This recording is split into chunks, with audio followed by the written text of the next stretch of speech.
r/AskReddit, what's the most paranormal thing that has ever happened to you? First night in my first apartment.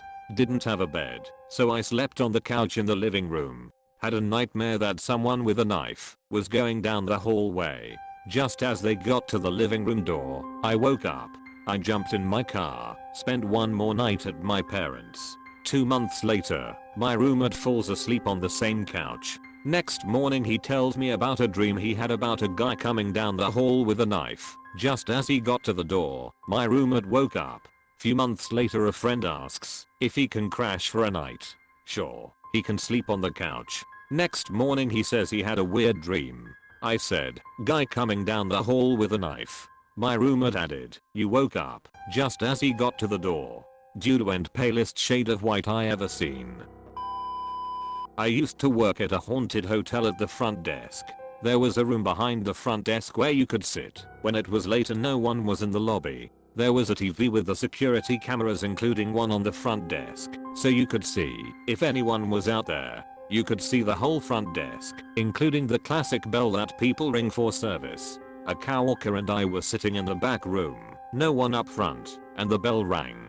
No one was out there. Over the next hour the bell rang 6 or 7 times, but only when we were in the back. I don't believe in ghosts, but fuck. This was a nice 4-diamond-old hotel that had huge ballrooms and dining rooms that I had to walk through late at night when I was alone. When I worked overnights after that as the only employee in the hotel, I would get freaked out, but never really saw anything else supernatural. A nice 4-diamond-old hotel that had huge ballrooms and dining rooms. If it was a Sedgwick hotel, I guess nobody told you about the 12th floor. Huh? What happened the 12th floor? Somebody saw a cockroach.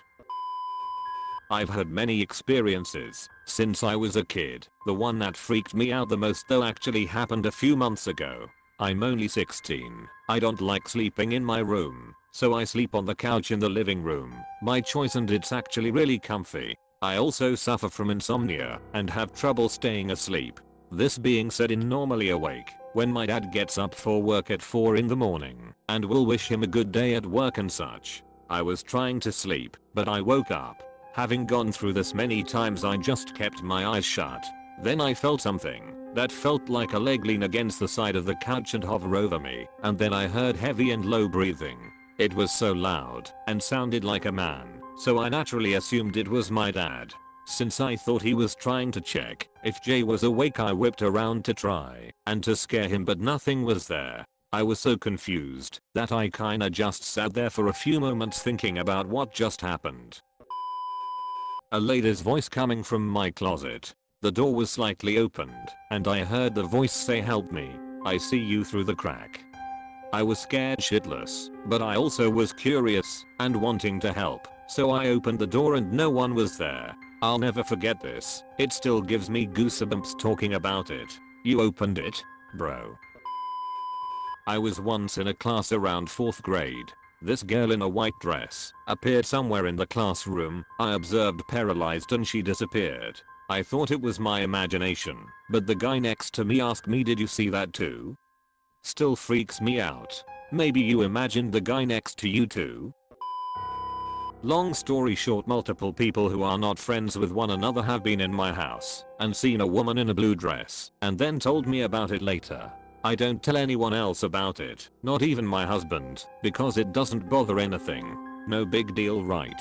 Anywho, I myself have seen her twice. The first time I woke up in the middle of the night and saw her leaning over the baby's crib. I immediately sat up and she just faded away. I felt crazy because I didn't know anyone else had seen her at the time. The next day I went to Walmart and some lady walks by me and says she likes the baby. I stop and ask what she said and she says, the woman in your house, she likes the baby. Low-key peed my pants and ran home. My mother passed when I was 22. It was an accident and a shock. My husband and I went 3 states away to stay at her house for a bit to pack things up and settle her estate. I have always had really bad problems with my sinuses. Well, the stress and everything got me sick, and I had a horrible sinus infection.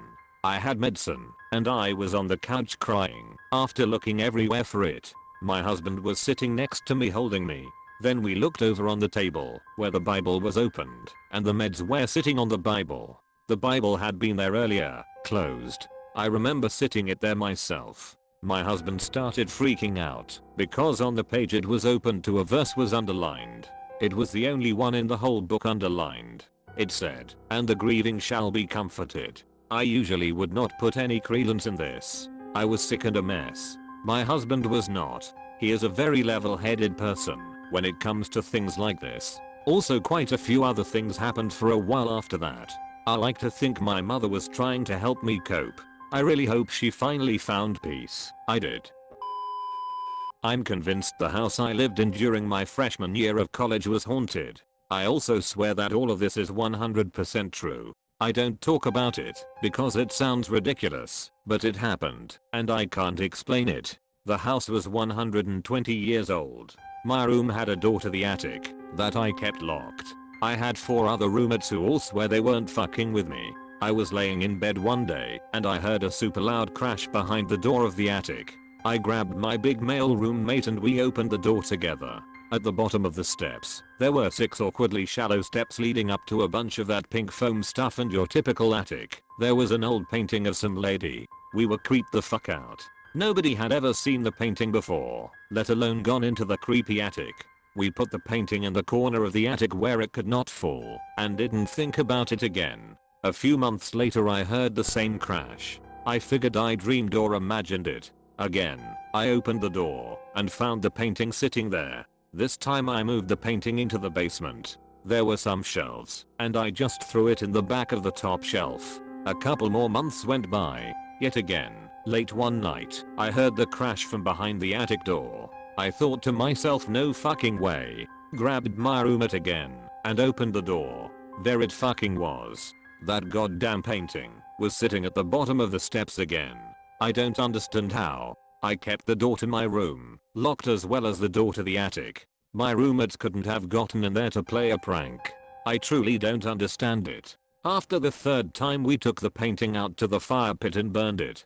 Thankfully, all the creepy shit stopped there. I moved the fuck out of that house as soon as the lease was up. I can't explain what happened, I just know it was creepy as hell and you could not convince me to go back there. When my son was about 3.5 years old we were driving home at night with him and his 7-year-old brother in the back seat. As we approached an area of the road across from my older son's former babysitter's house, my younger son clearly blurted out the name Ashley. Ashley was the name of the babysitter and she had died the year before in a car accident. My younger son had never met her and neither son knew that she lived nearby because she always drove to our home to babysit. When I asked my younger son what he said, he repeated the name Ashley, and when I asked him why, he said Raven told him to. Raven was his favorite stuffed animal. My wife and I were stunned and cannot explain what happened. My youngest has done similar at around 3 years old, driving by an old people's home. No way he knew what it was. He asked, "Is that heaven?" When asked why, he thought that he just said, "Because a lot of people have died there." Kids living on Chorus can say the same about the GD temple. I was in a classroom alone late at night and a guitar in the corner seemingly plucked a string on its own. I left immediately. I went back the next night. It was finals week, and as I was leaving, I heard 4 loud steps coming down the stairs I was just on. I waited for a minute to see if anyone would come. Nobody did. I did not return at night for a while. Not trying to discredit your story, just offering a possible explanation if you want it. Guitar strings sometimes shift with changing temperatures, which could sound exactly like it being plucked. So it could have just been the string shrinking as the air got colder around the ghost.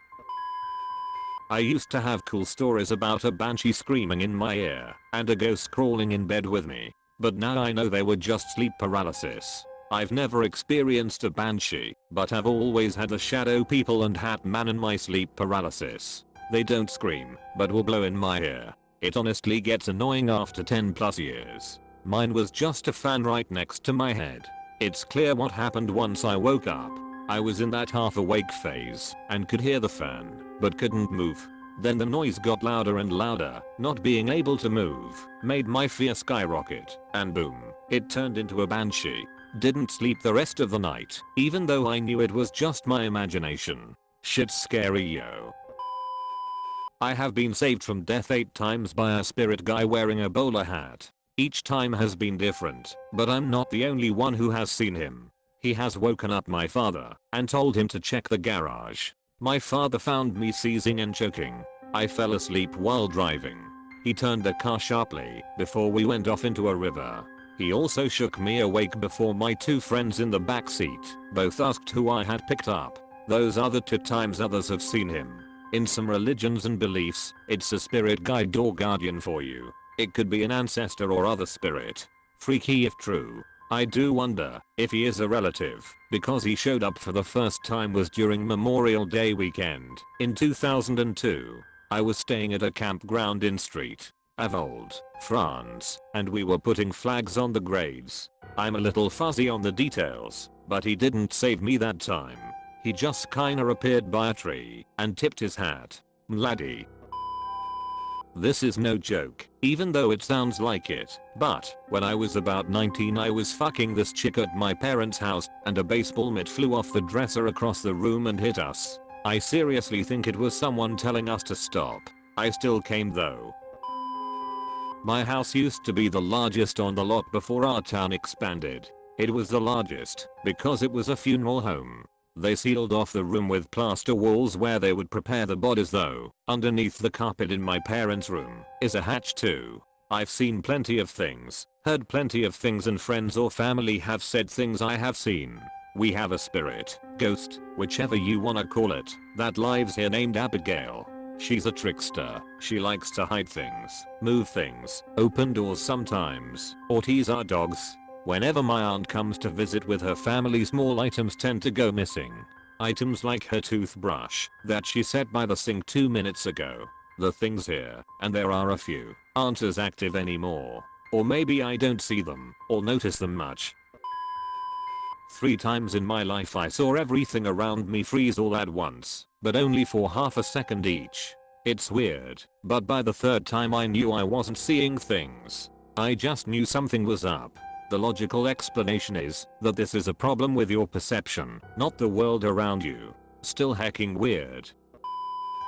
I'm a big skeptic about this stuff, but I have one incident that I cannot explain. Normal weekday night, lying on the sofa watching whatever with the dog next to me. Next thing my DVD player kind of slides forward and tips over the edge of the shelf it was on. It was against the wall. It was a flat surface with no slope or leverage. I jumped up thinking what the fuck, but soon forget and carry on watching TV. Maybe 5 to 10 minutes later the dog jumps down off the sofa and goes to the corner of the room and starts staring at the ceiling just above the DVD player. He is a very responsive dog normally, and I only have to say his name once and he comes running. For the next 20 to 30 minutes he would not even turn around to look at me. I called his name over and over and nothing from him at all. He was in a strange trance the whole time, and even me patting him or getting a treat wouldn't snap him out of it. I started freaking out and actually filmed him for the last few minutes before he snapped out of it and came back to the sofa. I thought it may have been some insect's nest or a spider or something, but any dog owner/expert can only guess what it was. It will bother me until the end of time.